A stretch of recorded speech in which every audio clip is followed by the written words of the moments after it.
Hey everyone, and welcome to another episode of Time Extend. Joining me today, as always, is Brendan Rorison, and well, you don't have to just put up with my voice today, Adam, because we also have another guest here. You want to introduce yourself? Hey, it's your fellow Sega boy, Jason, aka Kusanagi765. We're here to talk about some Virtua today. VR. Or some new Virtua, I should say. VR, but not that kind of VR. The other kind of VR. The definition of VR before 2010. That kind of VR. Yeah. Today we're talking about Hotshot Racing, which is at first glance kind of like a sort of tribute to Virtua Racing, but as I'm sure we'll talk about, kind of a confluence of a lot of different arcade racing games that we all enjoy. And if you've been listening to Time Extend for a while, Brendan and I, of course, love our Sega racers and we love Virtua Racing. But Jason is as much of a devout disciple of the school of Sega arcade racing as we are, perhaps even more so, because definitely. over the years I've seen all the stuff that you used to do for Sega Nerds, and you have Megavision's podcast and stuff, and you know your way around the Sega, one could say. Oh, definitely. So let's see how that whole started, if I can go into a little quick story. Of course. How that whole started was I was checking Twitter randomly one day, and I've always messed around with Sega racers. I've always messed around on MAME and just played stuff like GP Rider, Outrun, Turbo Outrun, and just studied a bunch of them all at once. And then I ended up coming up with this idea of, hey, why don't I just write about these Sega racers not everybody talks about? Because you hear everybody talk, Sega Rally, Daytona, Virtua Racing. When are you going to hear somebody bring up Outrunners or GP Rider or one of those weird ones? So then I just wrote up a big article and then sent it into Sega Nerds, and then that was that from there. And then here we are 5 years later. That's awesome. Yeah, it's crazy. That kind of reminds me of sort of how I got my start writing for GT Plan a little bit. And I think at that point, some of your Sega Nerd stuff was floating around. I had seen it, and it was an inspiration because people weren't talking about really obscure racing games, and I was like, well, if this guy's gonna talk about F1 Challenge, then maybe I can write about, I don't know, R Racing Evolution or something like that. Yeah. So it's kind of this inspiration that I have to thank you for, because there obviously, as we all know, not a lot of people talk about these things on the internet. Oh, definitely, yeah. F1 Challenge, I side with you on F1 Challenge. That's still one of my favorite Saturn games. F1 Challenge, I think it might be my favorite Saturn game. Ooh, that's I can't say the same, but it is very good, and I'm sure lots of people have never played it or know about it. Brendan, have you ever played F1 Challenge? I haven't indeed, no, so I'd fall into that category. Never feel as if I'm missing out, though. It's one of those games that I feel like a lot of people probably ignored it because Pignosis had their Formula One games on the PS1, and those were much more for the time realistic, but also they had the full F1 presentation, and I think Murray Walker was in the game and stuff. Whereas F1 Challenge is some studio that barely ever existed. Making exactly. Basically a pretty solid F1 game for a Saturn, but it's much more arcadey than the Pignosis ones. It only has 5 or 6 cars and 6 tracks. If I had to make half a of them weird are real. comparison, I'd compare it to a Formula One version of Ridge Racer, original Ridge Racer, because you have the 3 Formula One tracks, and then you just have the 3 tracks that connect to each other, like Ridge Racer 1. Yeah, it sounds that's weird, true. But it makes sense. And the extra tracks are called Neo City, so they're very they do actually kind of remind me of Ridge Racer tracks now I think about it, because they're kind of in the city that's a little bit futuristic. But there's also different parts of the city, there's a mountain and all the other good stuff, and there's a bridge, because what's your old school arcade racer without a bridge? Exactly, you gotta have your Bay Bridge. Yeah, and there are lots of bridges in Hotshot Racing. So to work that segue in. Yeah. Yeah, so we all played the beta, and Brendan, you and I had the episode probably like 2 months ago or something like that at this point, where we talked about the game a little bit. And it's interesting because, like, in the last 2 months, I haven't been thinking a lot about Hotshot Racing, but I know that when I played the beta, I enjoyed it. I unfortunately wasn't able to do any multiplayer racing, and still actually haven't done any multiplayer racing, which is, like, sort of a shortcoming on my end, because, like, I know that a lot of people say that, like, that's where the game really shines. But I liked what I played of it before. And the final version is essentially the same as the beta. I mean, the beta was like the full game, which I kind of couldn't believe. Yeah, I couldn't believe that either. Yeah, it's I just, felt bad like, because I got the beta and I just started playing through the single player because I didn't play online. So I was like, am I supposed to be doing this right now? Right. Playing through the entire campaign before the game's even out? Yeah, I mean, when I downloaded, it's actually funny. I didn't even really need to download the game again, because I guess the beta build of it was already on my machine. I didn't even know it was still there. And so, like, once I switched off of the beta track to, like, the public track, and I had paid money to get the game, I had all of my progress retained. Like, I was, like, halfway through the single player and all of that good stuff. Oh, that's nice. Yeah, I mean, yeah, I got a couple of multiplayer races in with the beta. It was fun. It felt like different class. It feels, the class balancing feels weird in multiplayer a little between the different car types. But it was a good time. I need to get more multiplayer in before I, like, make a full-on decision about that. Definitely. But, so do you have it for PC? I have it for Switch, though I am going to get it for PC soon. Okay, yeah, so Brendan, you have it for Switch, and I'm really curious as to how the Switch experience is, because I'm playing it on PC. Yeah, I went for Switch purely because we often talk about how, and maybe this is becoming more of a silly take to have, but the Switch didn't have many racers, so I've always kind of committed to buying ones that could work reasonably well on the handheld, and Hotshot does run pretty damn great on it. The smooth 60 frames per second for, like, the majority of gameplay, and it definitely feels at home there. The lack of analog triggers doesn't impact it, that sort of thing. So I just fancied having it from a portable mindset so far. Oh yeah, definitely. It handles really well on Switch. I can say that. I have noticed a little bit of artifacting when you boost and everything. Just the picture gets clearer instead of there's filtering everywhere. But other than that, yeah, it runs fine. Full 60. Slows down maybe a tiny bit, but not by much. The performance is good. The UI works perfectly. It's a good port. Yeah. I feel it feels very similar to the PC and console versions. Yeah, in retrospect, I kind of wish I had gotten it for Switch, but then also because I already have VR on Switch and they are kind of similar games, I didn't really feel like I needed it there. And there's no VR port for PC, obviously. So yeah, it's weird because I really liked what I played of the game at first, and now that I've gone back to it, I'm enjoying it, but I'm not enjoying it as much as I remember enjoying it before. And nothing changed. Like, it's all on my end. Yeah, but I get that. Yeah, I guess if one of you wants to start just talking about, like, you know, your general impressions, how it's been going for you, so on.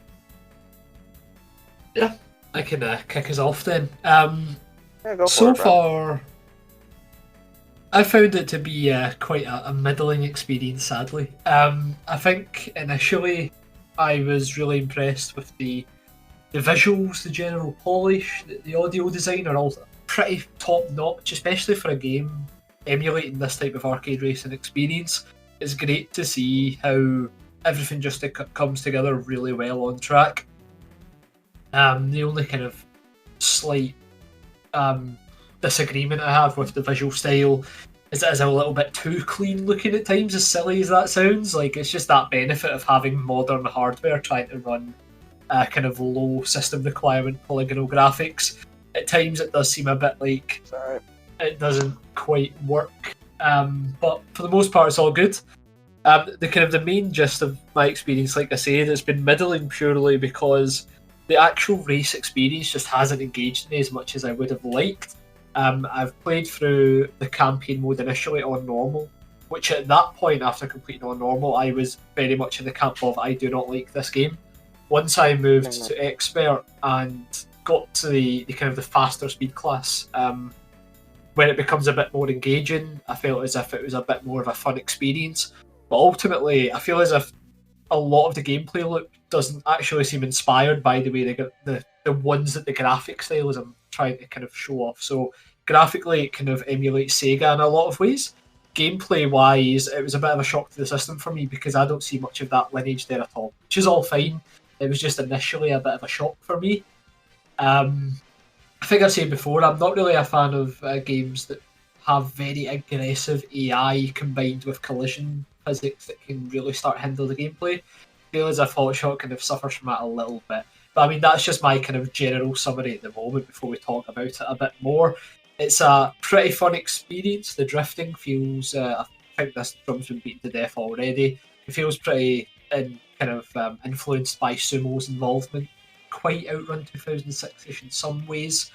But generally speaking, it drives well enough.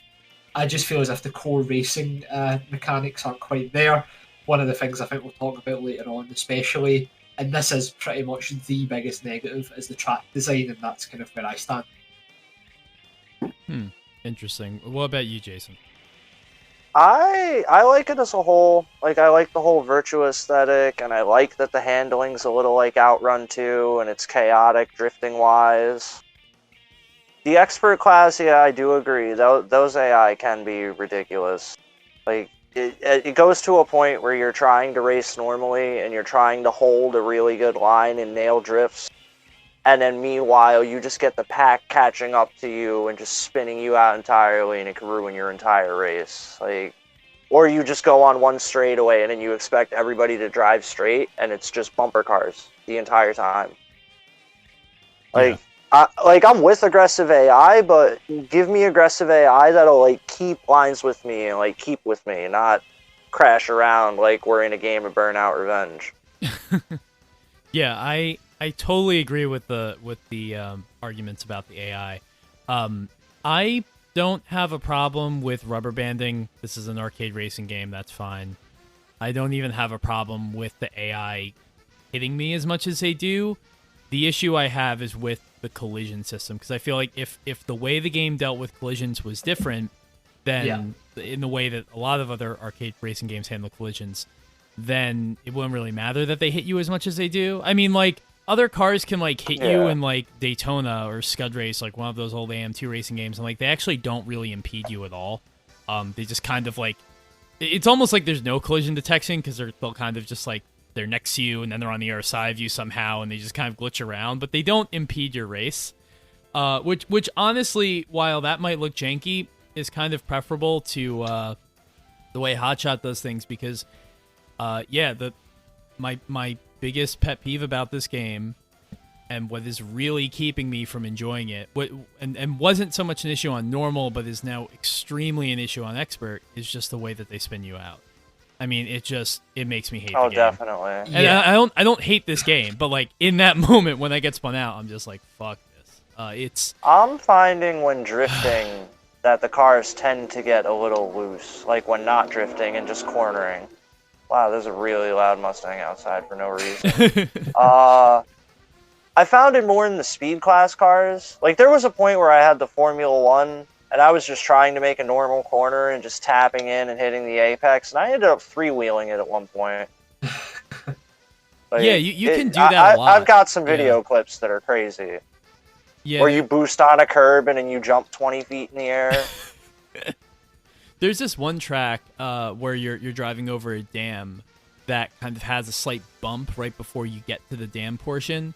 And that will usually, I mean, for me, it gets my car up on three wheels, and when I come down, it's a drift. And that feels very good. Like, the physics of this game are kind of hit and miss to me, because I really like when you're not drifting, I feel like that's fine. I like there's a sense of weight transfer. That's something that I really look for in a lot of games, and like for the cars to have physicality about them, and I like that.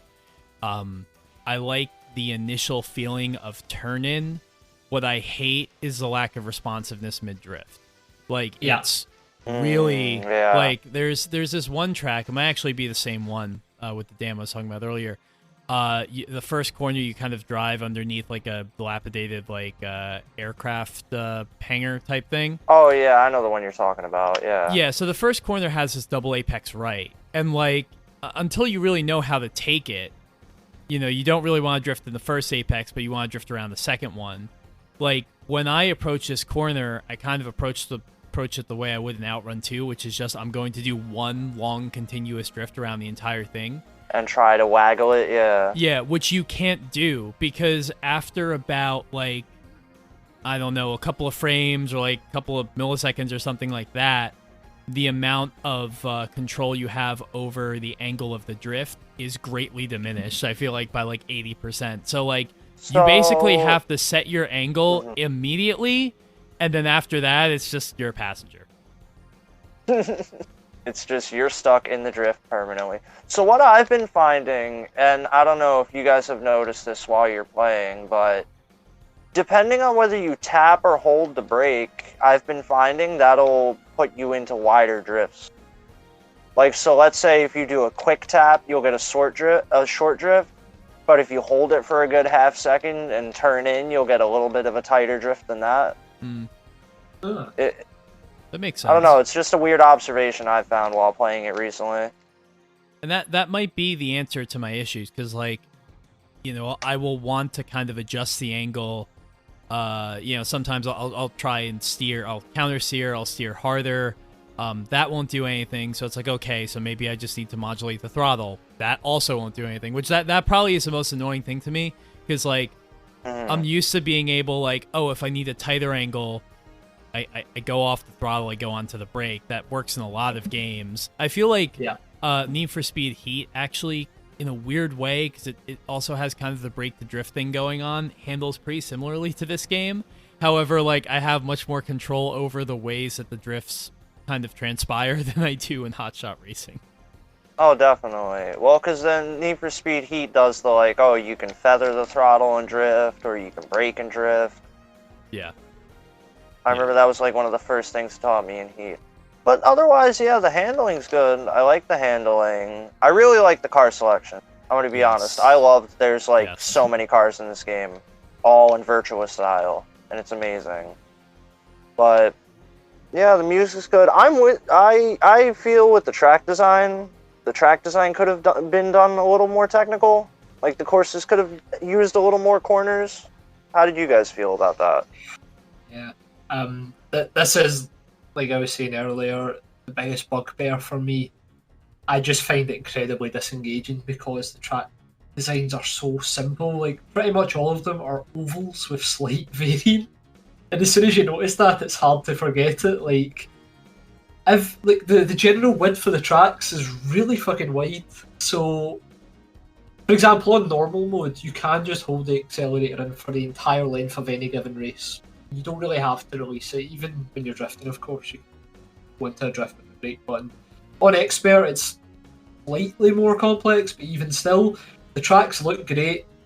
The scenery is really cool, but the actual feel of driving is not the type of racing that I enjoy personally, and that's why I'm not enjoying it. Like, even when it comes to verticality, there's little to none on every track as well. Like, it's one thing to go for perfectly kind of balanced tracks in terms of no major gradients.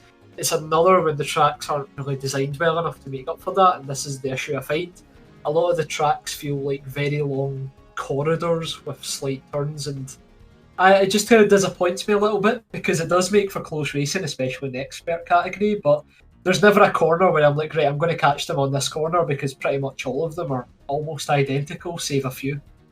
Yeah, it's mostly like just the quick corners you can drift. Like, there's a couple of them, but there's not too many where you have, like, overtaking points, I guess I would call it. Yeah, Casino Run's probably the best one because it's got a few right-handers, and I guess that kind of sums up nicely because that track had a few right-handers, it immediately stood out to me because the rest of them are all like those kind of very curved, high-speed tracks that, funnily enough, would work really well in a kart racer where there's weapons and stuff to kind of make advantage of those high-speed sections. But here, especially in the normal like gameplay mode, it's very straightforward and boring. But it's good the slipstream mechanic is so kind of powerful because that does make it a bit exciting. Yeah, and that's where I feel Outrun 2006 comes in, or Outrun 2SP, in the drifting and slipstreaming. Yeah. Also, the boost mechanic. Boost is so heavy in this. Yeah, I actually... Like, you'll start running a good line and then just have the whole pack boost past you, and then you just gotta farm boost to get back up there. I like the way boosting feels, and I'm typically someone that doesn't enjoy that. Like, I'm one of those people who kind of feels like it was one of the things that just made Ridge Racer kind of lose its charm. I 100% agree with you. But in this game, I do like that there feels very... The effect of boosting feels very profound. It is, you do have to rely on it. You do kind of have to be strategic about like when you gather it and when you deploy it, which I also think is good. The AI is frustrating, and I've talked about that. So you kind of have to like, I usually stash a couple tanks or whatever in my back pocket until the last lap because like that's what I feel like I have to do. Otherwise, if I can't just rocket past the AI with boost and I'm racing next to them, they're going to end my race. Like, they're going to spin me out. So yeah, exactly. That's kind of how you... It's almost like a push to pass thing. I have to echo what you said earlier, Jason, about the car roster. That is definitely my favorite thing about this game. There are so many cars in this game, way more than I would have assumed, because you have, like... And top of my head, I don't know, but let's say you have like 7 different drivers and each of them has like 4 cars, so you actually have like a pretty extensive selection of vehicles, and they are and a lot of them are like car guy cars. Yeah, exactly. Yeah, and some like obscure ones too, because like in addition to like your Veyron or your Diablo or something like that, you have a car that looks like a De Tomaso Pantera. You have a car that looks like a Bentley Speed 8. Like, it's kind of interesting. And of course, they all are tied to the driver, which the driver might have a different nationality or something like that. So the British dude has all the British cars. The Japanese lady has all the Japanese cars. And so, like, it's kind of it's cool that kind of gives it more of a retro feel.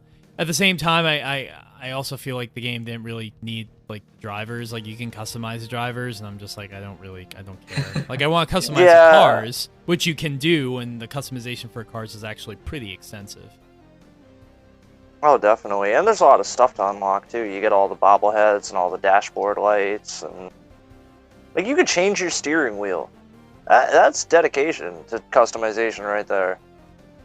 It's funny, I feel like that's a holdover of when the game was being sort of in development and was like Kickstarted and stuff, and it had like a very heavy like deformation sort of element to it, and there were like sort of like destructive like car combat modes and parts would fly out. So I feel like they designed the game where all of the body panels were able to be removed or deleted from the car, but then they didn't retain that aspect of it. Back when the game was racing Apex, you watch videos of it, and there's videos of like cars with machine guns on them shooting other cars, like depending on the game mode, and like body panels flying off. There was going to be there was going to be a damage model, if I remember right. There was going to be a full-on damage model. Yeah. For those blocky cars.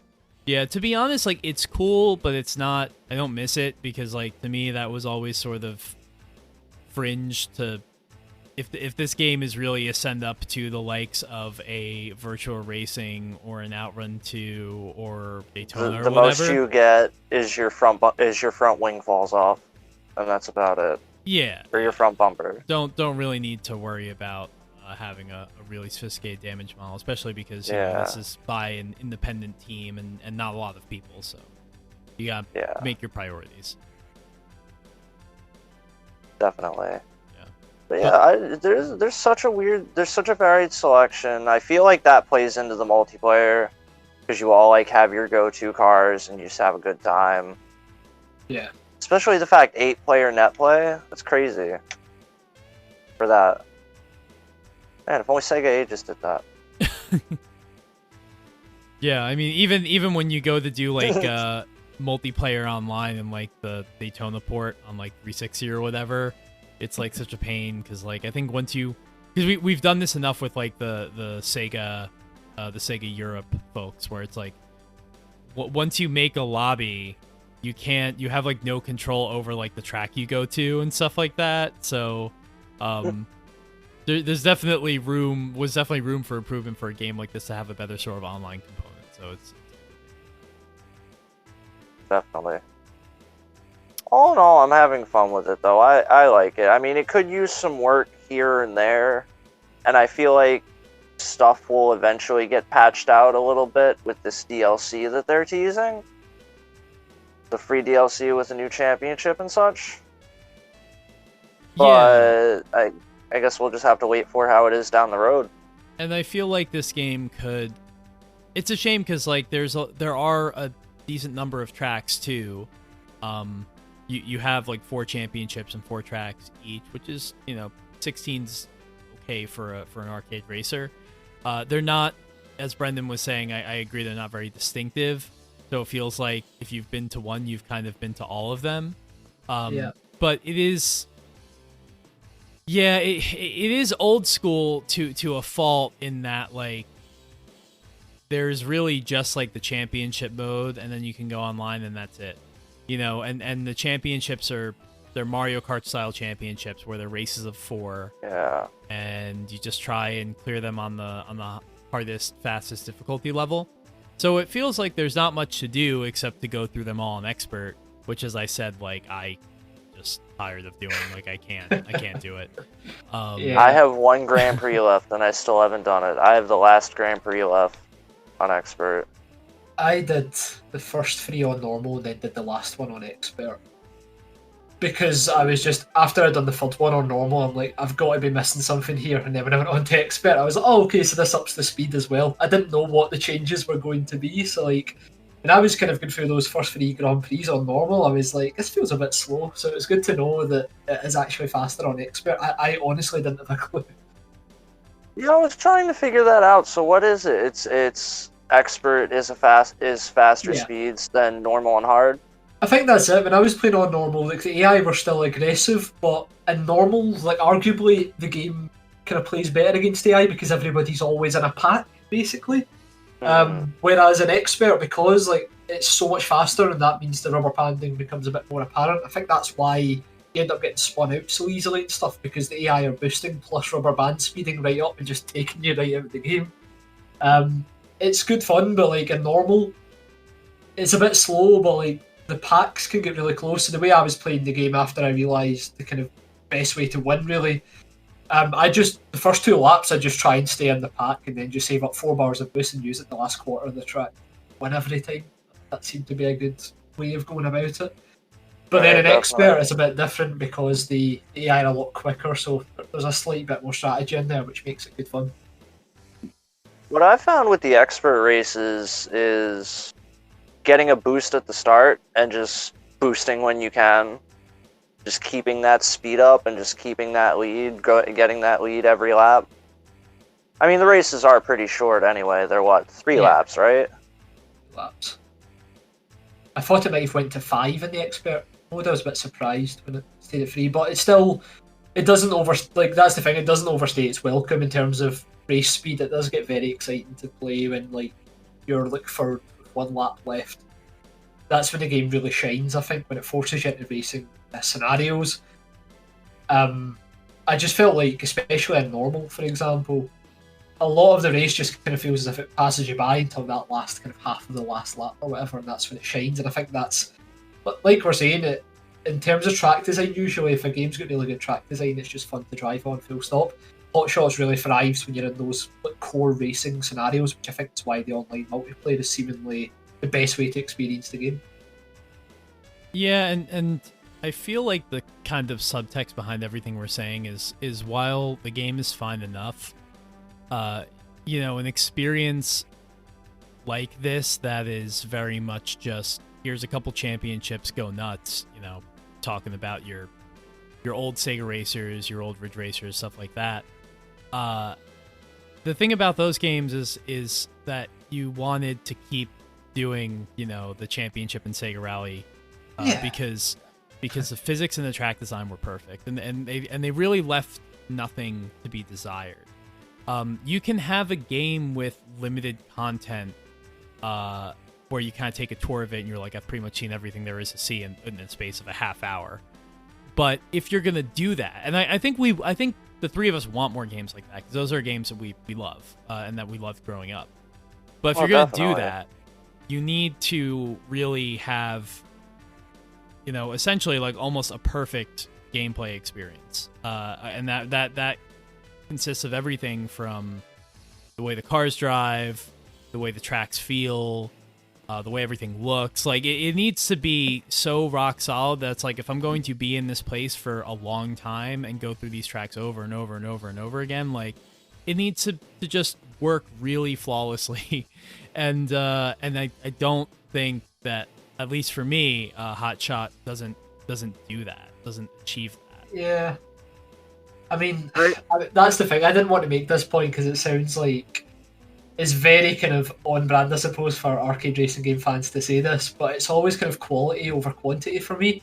And if you were to try and, for example, choose 4 tracks from Hotshot that really show what makes it special in terms of its driving physics and the racing experience, I think you could choose one of the 16 because they're all so interchangeable. And while I love all the car models are fantastic to have, once again, it's like, I feel like, do you really need that amount of cars? Like, I'm glad they're there. I just feel like, in general, the game has a lot of content behind it, like putting the dice and the cockpit and stuff like that as well, and being able to change how your driver looks and stuff is really cool.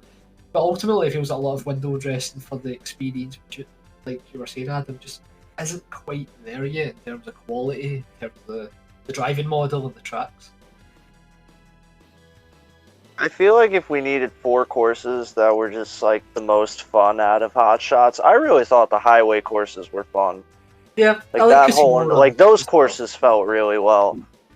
The casino one's decently technical too, because it's got a lot of tight corners, but it's also got some that are faster. And some of them are very reminiscent of like old tracks from classic Sega racers. I feel like anytime I'm driving through like the casino area, I think of Outrun 2. Or I think SP in particular. But the other thing I want to talk about, because this is something that at least in the Time Extend community we've been kind of going back and forth about for a while, and there's no answer, but I think it's an interesting debate to be had, is kind of just the game's sort of aesthetic and approach to just kind of the whole flat shape polygon thing, because like the Virtua hard driving look. Yeah, because I think that there's some disagreement as to whether or not like clearly this is a game that is inspired by, you say, Virtua Racing hard driving, and I guess I don't think that. While I've always wanted another game to try that sort of look, and honestly, like Horizon Chase Turbo actually kind of does it too. Horizon Chase Turbo is more of a send-up of like, Top Gear and like the 16-bit like sprite scaler racers back on like the SNES and stuff, but it has a similar look. I feel like there's something missing, and I guess like I say that, and I'm worried it comes off as like I think this game looks not good or looks ugly or something like that. It's not that. It's like I just wonder like. Like when I look at Virtua Racing, I'm mesmerized by that game because I think it really looks pretty. It still looks pretty. It does the flat shaded thing, but at the same time, I feel like they're very. AM2 was very deliberate about its choices in colors, for example, and so all the tracks definitely have like a unique sort of motif to them. Hotshot, obviously, we're talking about a game made 30 years later that is going with the flat shaded look. And while it definitely evokes the image of VR in my head, it doesn't look as pretty or just kind of dazzle in the same way. And again, I don't know why that is. I don't know if there's something they're not doing, or if it's just I'm old and I like the things I grew up with. I'm sure it definitely has something No, to do I with can it. I can kind of see where you're coming from, because I'm thinking of it like virtual racing. Like, that was what they did with what that technology they had back then.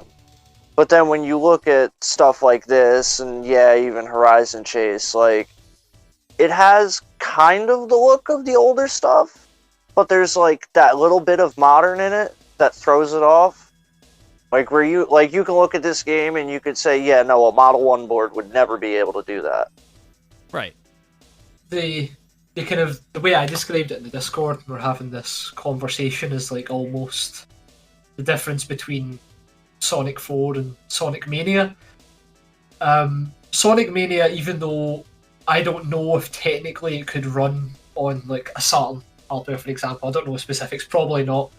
But it was kind of still made with that idea that let's try and make what would be possible back then, but add the little bits of flourishes and polish where it needs to be. But ultimately speaking, you can look at a screenshot of Sonic Mania and be like, that looks as if it comes from that era. I feel as if right away with Hotshot, it looks like a 32X Saturn game. Yeah, exactly. And I think that's what makes Sonic Mania really cool to look at. Whereas when I look at Hotshot, I can immediately tell it's like a modern game, because while it has that flat polygonal look, it doesn't quite commit to it from a technical limitations perspective, as silly as that sounds. Like, all the tracks are really busy and cool looking, and like they have a nice vibrancy to them, but it almost immediately makes you think like, okay, so they chose the flat polygonal look purely from an aesthetic point of view, which is fine, but it just means like in terms of how it actually looks when you're playing it, you can be in that mindset where this game could probably still look as good if it had real textures, whereas Virtua Racing, as we've talked about, it had the limitations of the hardware to meet. So a lot of the design elements are very deliberate. It's one of the reasons why, you think about it, something as simple as a bridge in the old Sega racers can be like so iconic, because it stood out in amongst the greenery and the other parts of the track that go on like Clay Bridge. But here, it's like you go onto the Alpine track, and there's like a funfair to the side of the track, for example. And yeah, it looks nice, but it's one of those things where it just makes everything look a bit more kind of, not messy, but busy.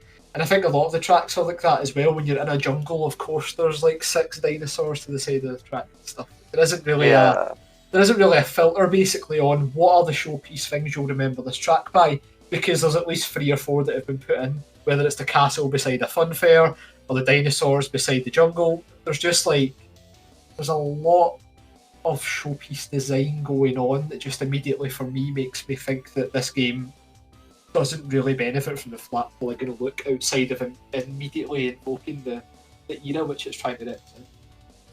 Yeah, like it looks like a good game. Like, it looks good and it runs beautifully, but it's that little bit of modern touch that I don't know. Like, like you were saying earlier, this was made 30 years later, so the look kind of throws it off a little.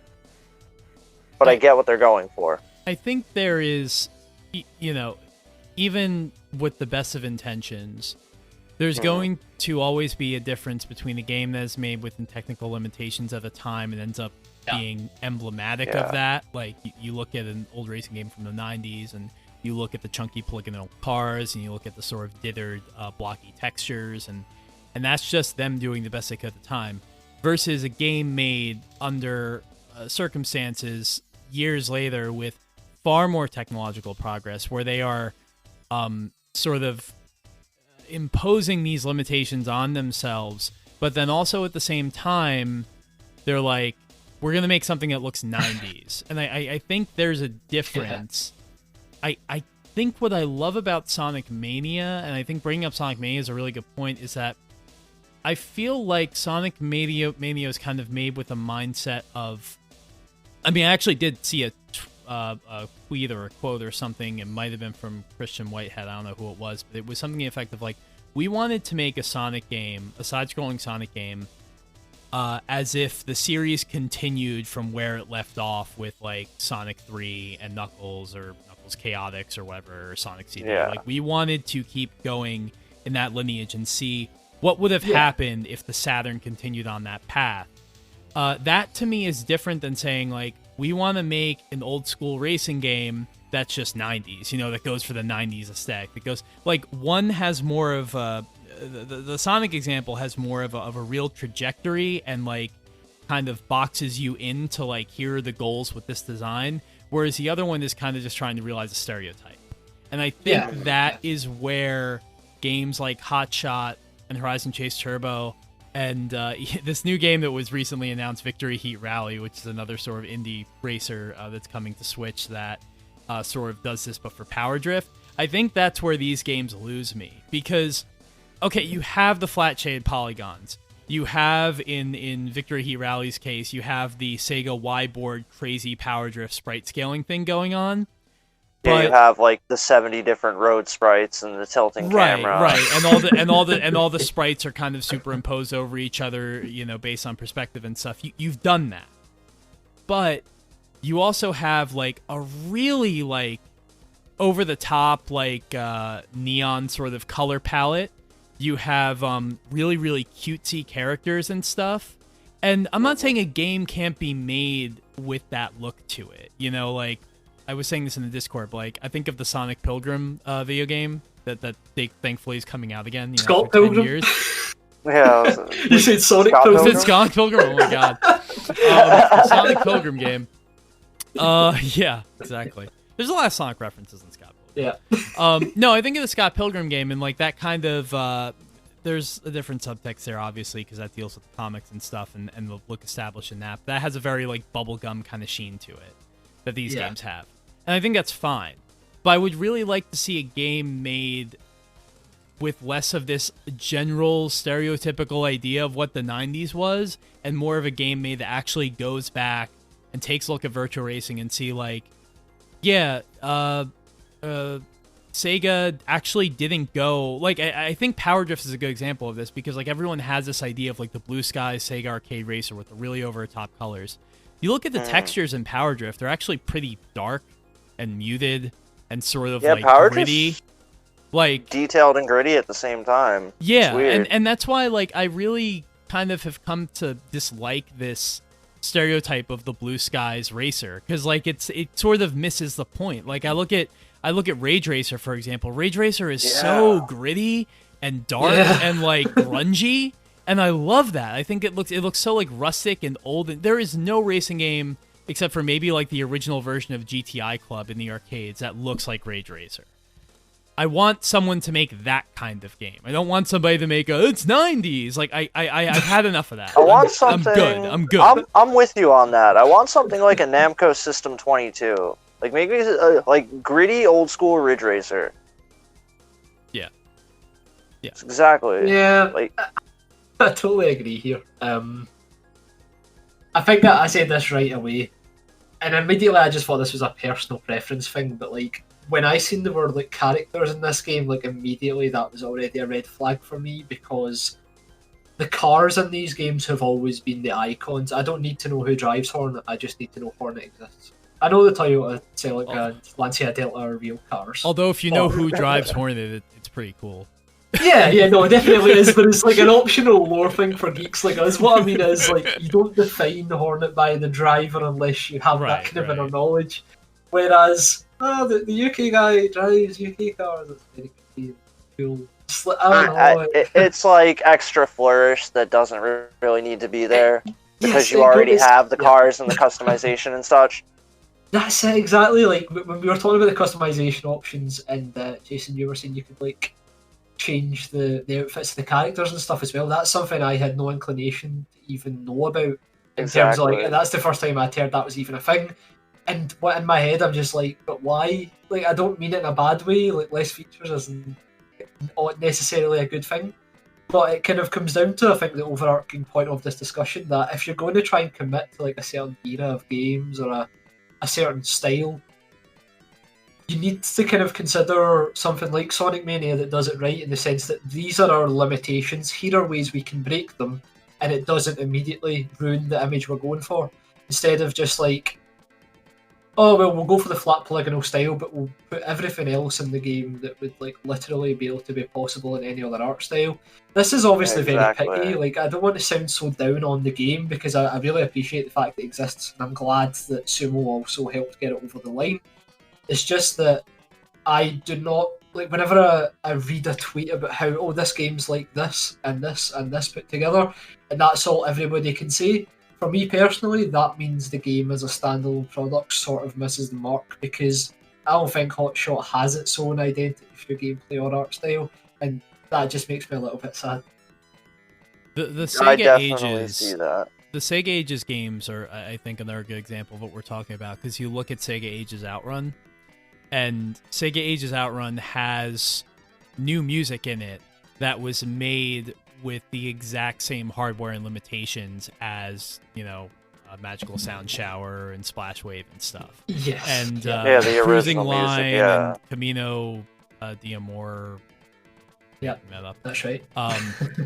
They're both amazing songs. They're both incredible songs. They could have fit, you know, Brendan, I remember us talking about this on a previous episode, but those songs could have fit exactly on any of the soundtracks for any of the Outrun games, and would have been right at home, and they're of the same quality of songwriting and instrumentation in terms of like what they're doing with that hardware and with that audio technology.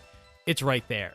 There's a difference between that and like, I want to make chiptune music, you know, like, because when you say like, I want to make chiptune music, you're like, and that can be very good. Like, Anamanaguchi's amazing. Like, I have no problem with that, but like, that's like, you know, consoles used to limit how many of this kind of, you know, wave or synth or something like that you could use, because you only had so much memory. And like, there's a difference between that and like, well, now we have 40 Game Boys and they're all chirping, you know, on their own and stuff. And a little bit of a similar Sega back and forth, like you guys were talking about with Sonic and Sonic Mania. I kind of felt that way with Streets of Rage and Streets of Rage 4 with the music. Yeah. Like, how implemented Yuzo Koshiro's soundtrack was in the originals, and then the new soundtrack just tries to go all over the place, but tries to capture the same style, and it's all over the place. This was a point I felt like bringing up. Like, see if you call like a game like something Turbo or whatever, you go with the anticipation that the music's going to be ridiculously over the top in terms of like what would be possible now compared to then, what would be possible gameplay wise compared to then, which is fine. But for Hotshot, like, when we're talking about music that interlinks with what's happening on screen, Hotshot is a very nice soundtrack. I really enjoy the tracks in it. But there's just things like, for example, getting to the third lap and the music speeds up and stuff. It seems more inspired by kart racers as opposed to like what the overall aesthetic is trying to put across. That's just a more general point. I don't know if you guys agree. I like the soundtrack, but it does feel very much like it could fit, funnily enough, another sumo type racer. Oh, definitely. It's a good soundtrack. Like, it provides good music for the racing. I actually know one of the people who worked on the soundtrack. It's funny. But no, it's good music. But yeah, like you were saying, how there's like a shortened version when it's the third lap that's just faster. There's definitely that kart racer like feel to it. And I'm glad that it's also on Spotify, so you can get a good look at it a bit more. I'm really impressed with the soundtrack. I just mean in general, if we're talking about stuff that doesn't really fit the overall motif that you imagine kind of guided development, I feel as if it doesn't really suit any Sega racer that I can think of personally in terms of what it's trying to emulate, but I think it's still a great soundtrack. It just reminds me of Horizon Chase Turbo, where Horizon Chase's Turbo soundtrack was composed by Barry Leach, who was, you know, legendary video game composer and obviously, you know, did all the old Top Gear games back in the day. So this is a guy that has innate experience and knowledge of that franchise and what those games are going for. And he kind of makes music that sort of is a nod to that in Horizon Chase Turbo, but also kind of sounds like it was like plucked out of like the movie Drive, like that soundtrack.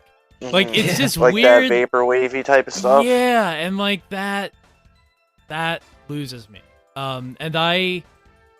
That might just be like general sort of fatigue with the whole vaporwave thing, because it's such it is sort of this way to kind of repackage and make the 80s look more attractive than they maybe were in actuality, that came through in the 2010s and just like washed everything, and like now is almost I actually like attribute it more to like modern times, or like maybe like 2012, like like 6 or 7 years ago. Like I attribute it to that more than I do to the 80s, because it's so like it's it's everywhere like now. Millennials, it's millennials making 80s music, and it's not, and it's fine. I think it's really tough, and I guess the thing to take away from this conversation that we're having is it's not like I would say, it's not like Hotshot's misguided or anything like that, or these games are misguided. They're going into it with the wrong impression. We have the things that we would like to see, but that's another story. I think it just speaks to how hard it is to make something that is a tribute and recognizes the things that were beloved about a certain game that you're kind of holding up and honoring on this pedestal. I think it's a really hard thing to do. And so the fact that there have been a few games over the years, I think that have done it well, and lots of games I feel like kind of fall astray in one way or the other, I think just speaks to the fact that it's really tough. Yeah, it is 100%. Definitely. We were talking about it in the Discord, and one of the points that I made there was like indie games for quite some time had this bad rep of simply trying to emulate what existed before, and that was like the selling point of why you should play it.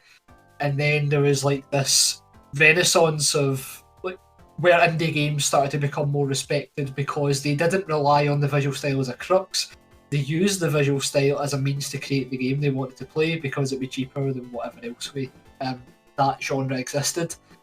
I think we will see that day at some point for racing games, because I don't know, I don't think we should be going into these games with the mindset of, it's emulating this, therefore it should be pretty good and exactly like those games.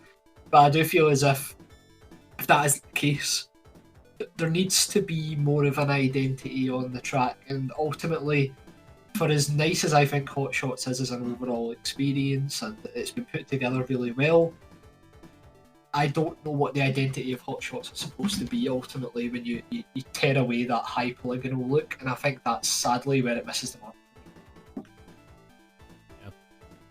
Yeah.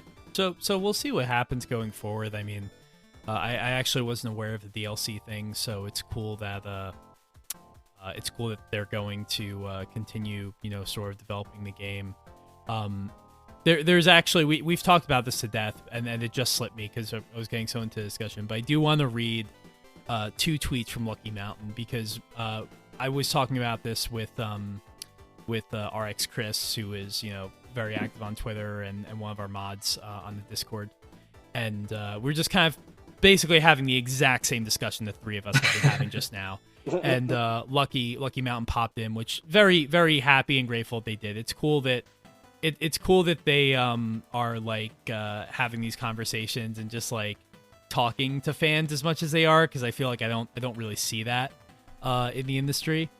And they this was mostly around the visual style of the game, and they replied, for Hotshots, we use vertex colors only as we want to remind people how virtual racing was made before textures, and we want to focus on frame rate rather than graphics. The second point to this, which is important and something that we haven't talked about at all, they go on to say, as we were making a racing game with a small self-funded team at the time, 1 artist and 1 coder, not having enough time to make high poly models and set up high res textures allowed us to focus on having a lot of cars and tracks.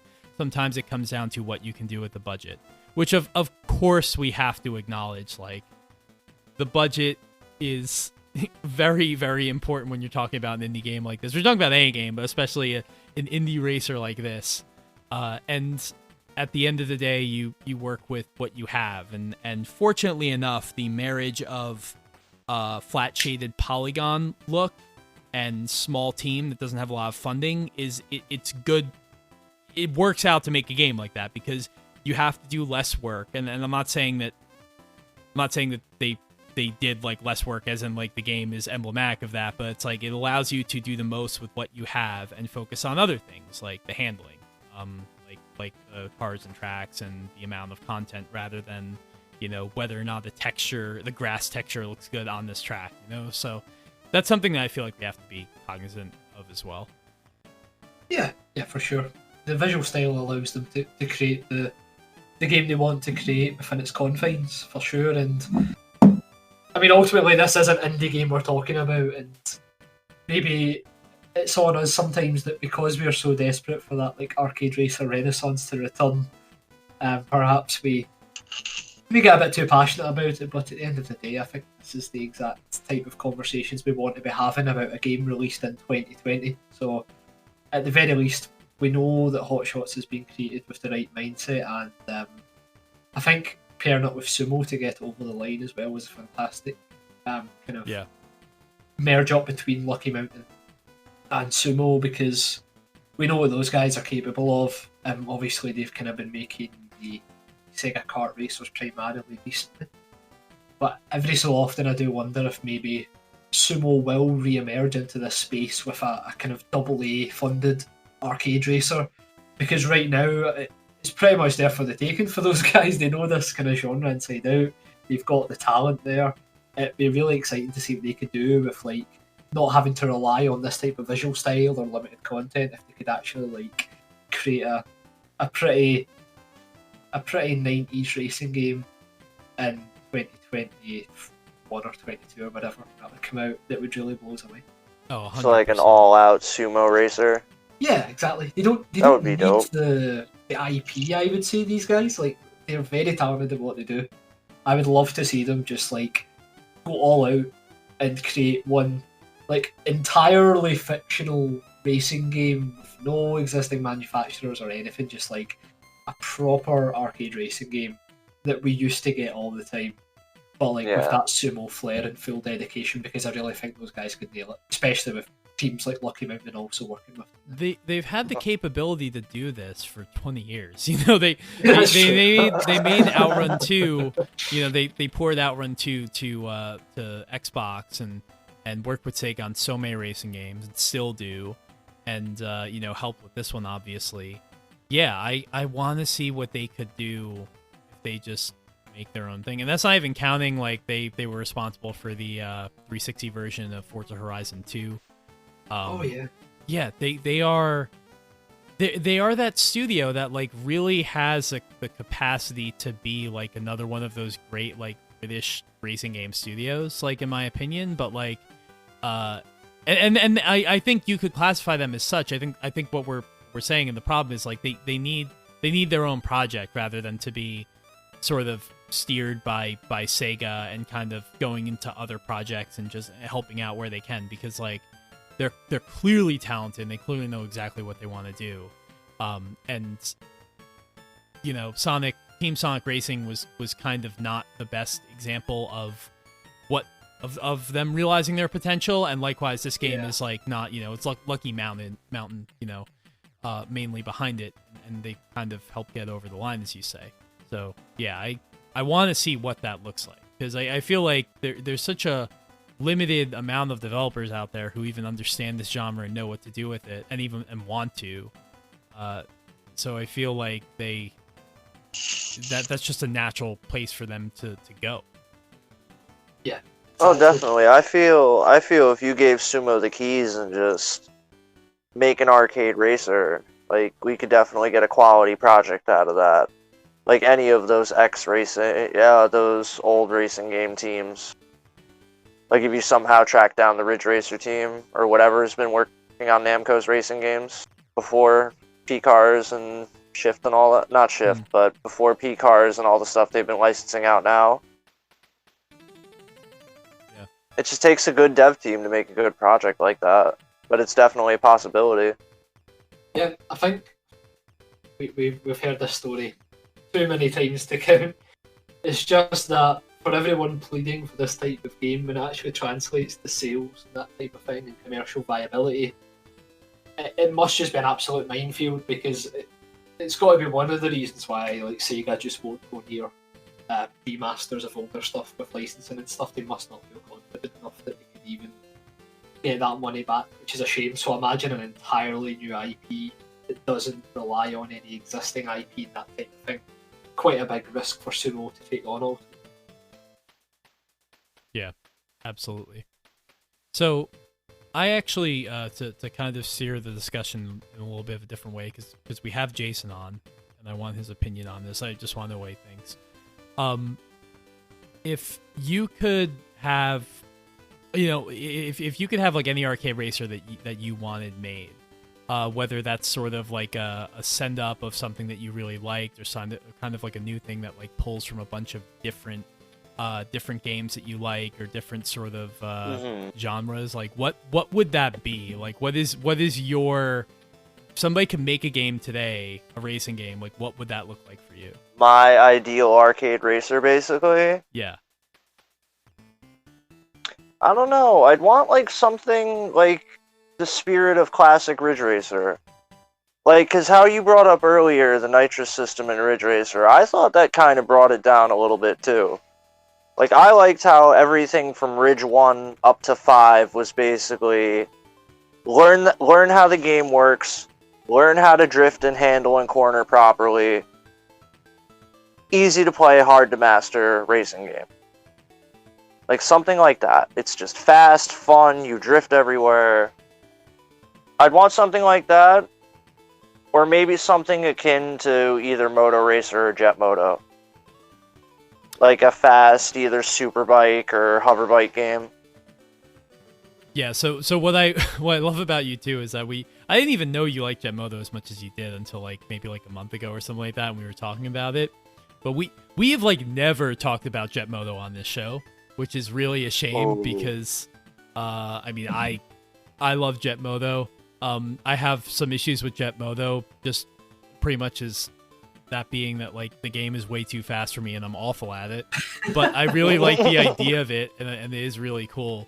And I feel like one day we have to have a show about like really the sort of early PlayStation single track like racing games like Jet Moto, and you could throw Twisted Metal into there. I mean, I haven't played one of the original Twisted Metals in so long, but those two franchises were pretty much like indispensable to the PlayStation 1 in the first like 2 years of its life. Oh, definitely. Well, I fell in love when we first got our PlayStation. This was like way back. Like our first couple of games were Jet Moto 2, Gran Turismo 1, and Road Rash 3D. And I just ended up playing Jet Moto 2 constantly. I didn't even know there was a first or a third one until like years later. And then it just all started from there. Like the soundtrack was good. I got used to the handling pretty well. It wasn't that difficult. But once you play in the expert classes, the AI just murders you entirely. It's like you brought up in the Discord the other day with Test Drive Le Mans. Yeah.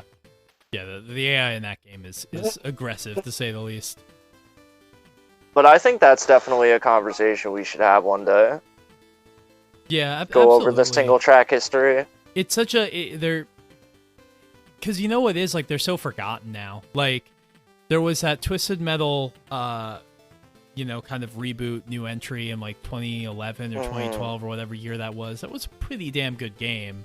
That unfortunately that is a perfect example of what you were talking about, Brendan, where it's like everyone's asking for a new Twisted Metal. Everybody wants this game. People miss Twisted Metal. There hasn't been one in like 10 years. And then they make one. Nobody buys it. And then can you really blame Sony for not making a new one? Can you really blame Sega for not making, a new arcade racer along the lines of their older ones? Like, not really, when the market doesn't sort of back up what it thinks it wants. I think like Nintendo struggled from that a lot as well. Like the most obvious one in recent times was when they made a new Punch-Out game for the Wii. And like it was a new Punch-Out game, incredible and stuff. I can't believe they brought that back. And then like nobody ended up purchasing it, and it was just like a total waste of time until Little Mac got in Smash, and then people cared about Punch-Out again. And I think like with F-Zero, there might be a little bit of that, where I think a lot of people ask for an F-Zero game. I wonder how many have actually played an F-Zero game, and it's not just because of Captain Falcon and Smash. I am with you on that. Yeah. I love it. Like, I don't know. I could talk about some F-Zero. I think a new F-Zero would sell because I feel like Nintendo has so few failures these days that, like, Yeah. I honestly I feel like feel anything like- they make would do well. I feel like even either making a new title or doing what they've been doing recently, not how they've been doing not the Mario collection, but if they did bundle all the F-Zeros, like besides the Super Nintendo one, but like X, GX, AX, because AX actually handles a little differently than GX does. Like AX has a dedicated drift and everything. It's crazy. Which So is they've got those amazing because I emulators have now. I've never played AX before in my life. It's one of the like main like sad like things I've missed. They've got the emulator now based on the new Mario collection, so it'd be a bit silly not to put them to use outside of that, but it'd also be very Nintendo for them not to use them outside of that. Right. Yeah, like it's the Nintendo thing. We all know the Nintendo If it thing. makes sense, they won't do it. And I don't know, I'm trying to think, have they ever like remade a game that was also like co-developed with a different studio? Because like then Sega would have to be on board with it. Because to be honest, like I don't like F-Zero X. Like I don't think F-Zero is that great a series except for GX. That's like the thing that I feel like one of my hot takes. I feel like most people would disagree with. Like it's fine, but like honestly, like I never really want to go back to any. Whether it's F-Zero or Super Mario Kart, like the SNES ones. I feel like F-Zero's like that. If you like it, you like it. If not, it's still kind of cool. Like from the outside looking in. Yeah.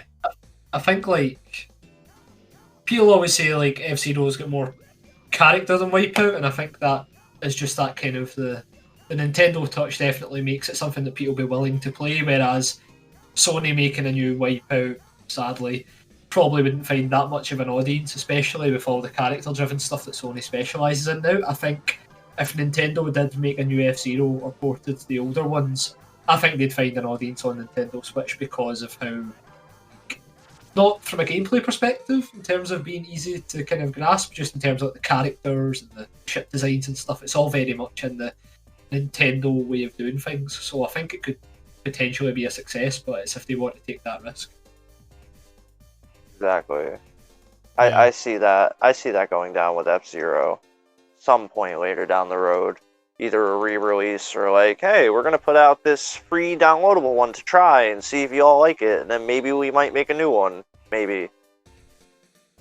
Give me a new Wave Race. That's what I want. Or at least let me play Wave Race 64 on the Switch. I mean, Wave Race 64 is like one of the best games that company has ever made, and I don't, I understand the words that I just said, and I'm fully cognizant of them. I think Wave Race 64 is a good one. Yeah. I can't believe that Mario Kart 8 didn't have any Wave Race content at all, given that they were in that game they quite enjoyed visiting their other series and stuff. I think a Wave Race track could have been really cool. I don't know how they would do it, but like...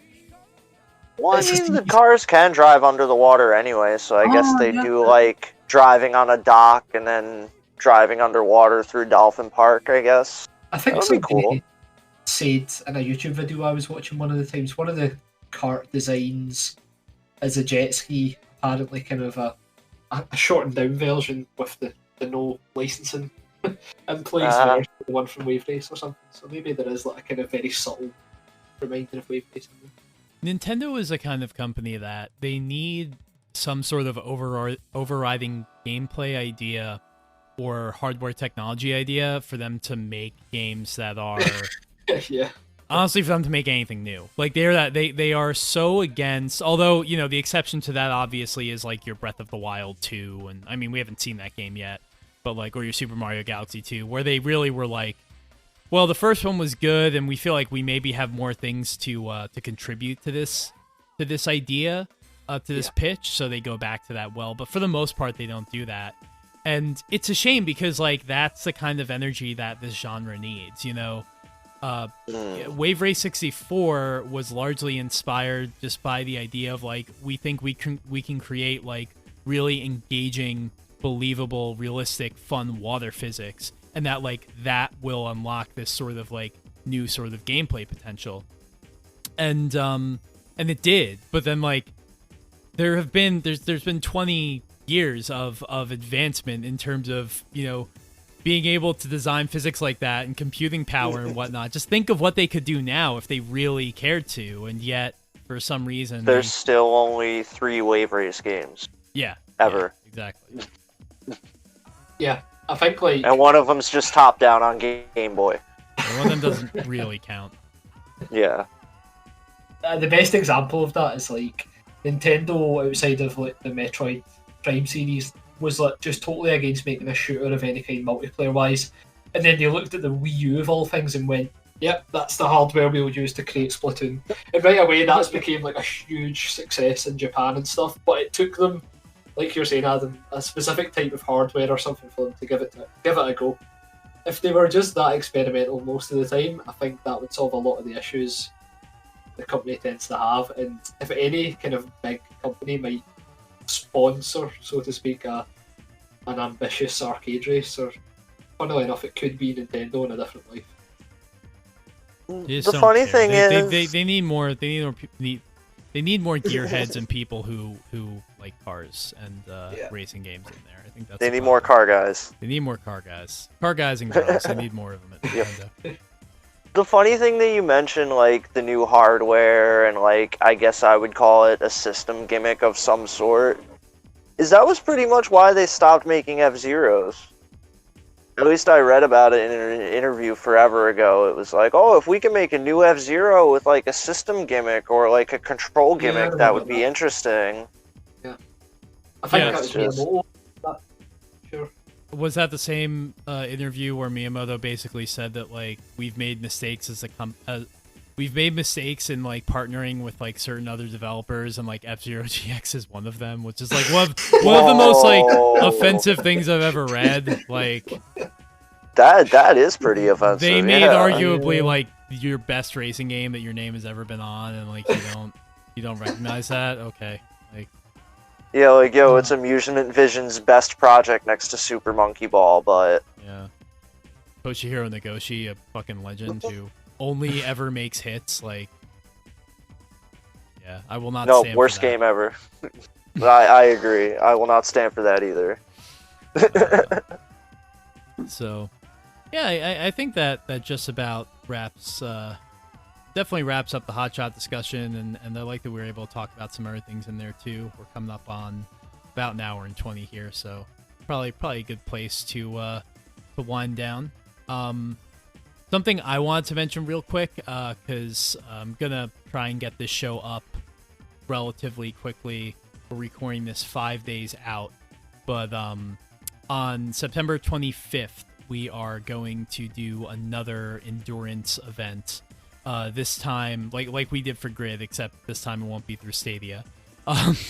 It's gonna be Project Cars 3 on the PC, and we're gonna do a F355 challenge tribute race, because we're gonna do a one make F355 race at Sugo.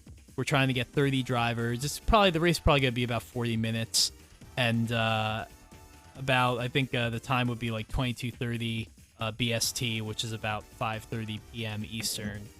And we know that part of the success of the Stadia event was that Stadia was free and everyone could get it, and that obviously won't be the case with this Project Cars thing, and it's on PC and there is no crossplay. So we may not hit the full amount, but if you have any interest in being in a big race in Project Cars and you can play on PC and you want to join us, we'd really love to have you. So reach out to us, DM us, let us know. I'll send you the information. You can sign up, and Friday the 25th we're gonna race.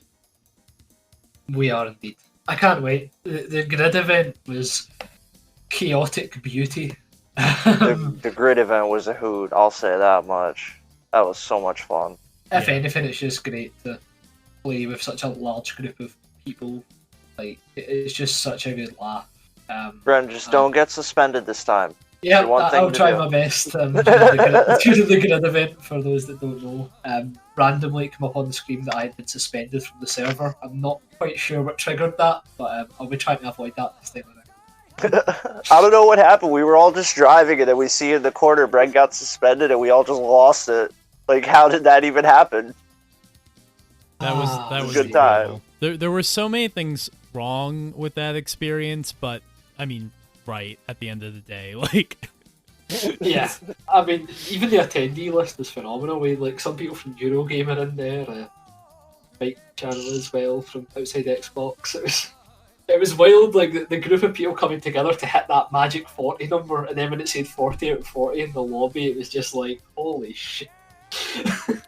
Meanwhile, hey, we got 40 people in a lobby as we're just demolition derbying donuts around. We're doing one lap qualifyings. Everyone's like in everyone else's car. And then the race starts, and we're all starting on different parts of the track. Somebody qualified with like a 1.2 second lap time. Oh my god. Or like a 0.3. Yeah. I remember somebody just got like 0.36 seconds. I'm like, how? How do you get that short of a lap time? You play on Stadia, that's how. Yeah, you play on Stadia. Stadia moment. That is how. So many Stadia moments. I'm here for all the Stadia moments. Definitely. So, Jason, I know you Yes. You've got a couple things going on, some projects. What would you like to plug? I would like to plug. Now it sounds weird when I say it like that. I said it first, so you have permission. It's all good. So besides writing about random racing games on the internet and Twitter and talking to these guys, I also write for a publication called Megavisions. We are a Sega-focused magazine. We focus on all eras. Well, mostly Sega, but we also focus on a lot of the other modern stuff too. We had a Horizon Chase Turbo review a couple issues back. I feel like we're definitely going to have a Hotshot review eventually. But you can our newest issue is available on sale over at megavisionsmag.com. We have a Patreon. It's about a $12 subscription. Bunch of extra content everywhere. Our art's really good. I know that's not really a high selling point, but I'm trying here. I'm not the best with plugs. It's a high selling point. It's a high. It's close. Yeah. But no, I've been writing with these guys for years. We're all a bunch of good Sega guys. We all get together, just write about reviews and stuff. And it's a good magazine, very high quality. We do streams every once in a while too. I feel like we're inevitably going to be streaming Hotshot. We might have to link up for that actually. Yeah. If we're doing it on PC, Yeah, that might be a good little crossover. But yeah, other than that, I'm pretty much good. You can follow me on Twitter, I guess, if you want to see me and Adam give ourselves hot takes. What's your Twitter? My Twitter is Kusanagi765. Yes, the sex number. Yes. No, the Namco The number. sex. I'm sorry. Yeah. No, it's both. It's both. Oh, it's both. Don't worry. Yes. All right. So, Brendan, do we have anything we need to say? Are we good? Let me think. We've already plugged the Project Cars event, which is good. I guess a small apology that last time we talked about doing the hot takes next. Yes. Hotshot took priority this time. Damn racing games coming out. We will get to hot takes. We promise. Hot takes is gonna be next. We were gonna do hot takes, and then we left it up to you, the listeners, and you all mostly voted for Hotshot, which I was surprised and happy about because as much as I love the hot takes episodes, it does give me a little bit of faith in humanity that we're not all so excited to be angry with each other that we'd rather talk about a new racing game instead of just like, your opinion's wrong, you're stupid, Need for Speed Most Wanted 2012 isn't actually a good game, which is true. Enthusi is great. I think, like, in terms of listens as well, just on a side note, I'm very surprised to see that the episode where we discuss Gran Turismo 7 and Dirt 5 is actually our most listened to episode within the past year, amazingly. So, like, I was shocked to see people really care about our opinions when it comes to newer racing games, because I thought people were mostly here about the rants and nostalgia stuff that we we love covering. So it's You're just so interesting. good with the shitpost thing. Like that, it's. I mean, it actually. It's great because I feel like it attracts a lot of people and gets us clicks and shit and engagement. But also, I feel like it maybe makes people. Well, I thought it made people think we were stupid, which isn't that off base. But apparently not. Apparently, you're right. They do want to know what we have to say about GT7. Yeah, I mean, for every shitpost, there's a good opinion about a racing game, so that balances out. All of I think mine are that's it. bad. All of mine are bad. All of mine are only exclusively. I wouldn't say disagreeing with. all of them. There are a couple. I wouldn't say all. We can all agree to that. Well, you'll have to. I know you got some hot takes in you, Jason. So you'll have to share those with us before we do. Oh next yeah, show. I'll have to tweet. I'll have to tweet them back. I got you. All right. All right. Rush is everyone. Well, Rush is good. That's not a hot take. Rush is good. All right. Thank you, everyone, for listening. This one was a lot of fun. Thanks to both of you for being here, and we'll see you again next time. Thanks for listening, guys. Yep. Thanks. Thanks you guys for having me. Of course.